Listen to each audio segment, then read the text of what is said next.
If you've owned Photoshop for any length of time, you probably have fooled around, played around with the filters in this program. Over 100 of them.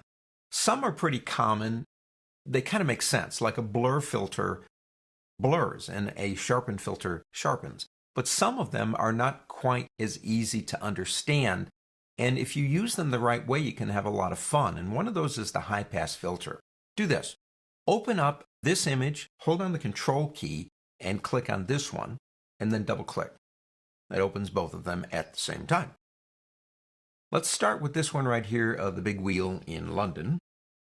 And what I want to do is show you a creative use for the high pass filter. Make a copy of the background. The easiest way is Control J. Love that feature. On the copy, go up to the word filter on the pull down menu and go down to high pass. It's under the word other, right there. Now that's kind of what it does to the image. If you keep going this way with it, you can come up with some really interesting kind of looks. What we want here is something about like that, where there's almost like a whisper of the image. Click OK. Now, let me bring layers over so we can see this easier.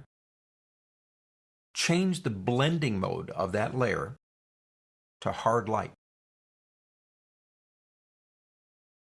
Now it's easier to see if I turn it on and off. What it's doing is it's creating a sharper image.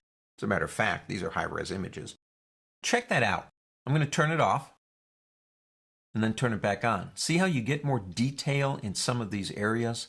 I really like having the ability to be able to sharpen something without just simply a traditional sharpening tool. Now let's go ahead and take that back down to normal. Let's go to this one right here. Now we're going to do somewhat the same thing.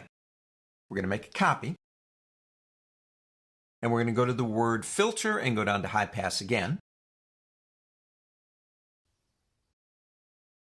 Maybe a little bit more, but not much. Just want like a whisper of the image left there. Go ahead and click OK.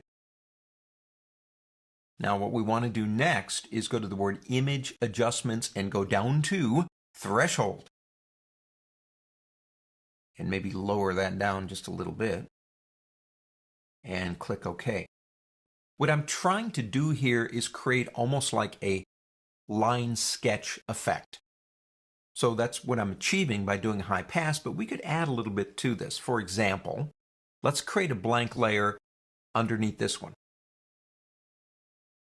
In this layer, fill it with like a sepia brown maybe. And I come over here and click one of these lighter colors.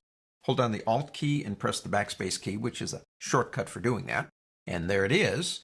Now select layer 1, that's our sketch, and change the blending mode to multiply. And if that's a little bit intense, what you could try is putting one more layer above background, just a blank one. Fill that with white. Now white's my background color. I can press Control backspace and actually fill it with white. So that when I do this, come back to this one and begin lowering the opacity because I don't quite like that intensity. I can lower the opacity and it'll lower it back into the white. But if we turn that off, we'll begin getting some of the color of the original, and again, if that's something you want to do. Or we could even try something like, let's do this. We've got that brown over here as our foreground color. Let's come over here and pick up a lighter shade of cyan. And I'm making the background color cyan by holding the Control key down when I clicked over here. Maybe picking up our gradient tool and trying a gradient. Let's go the other way. Just having some fun. But the high pass filter is really good for sharpening. It's also pretty cool for doing things like I call woodcuts or sketch effects. On to the next.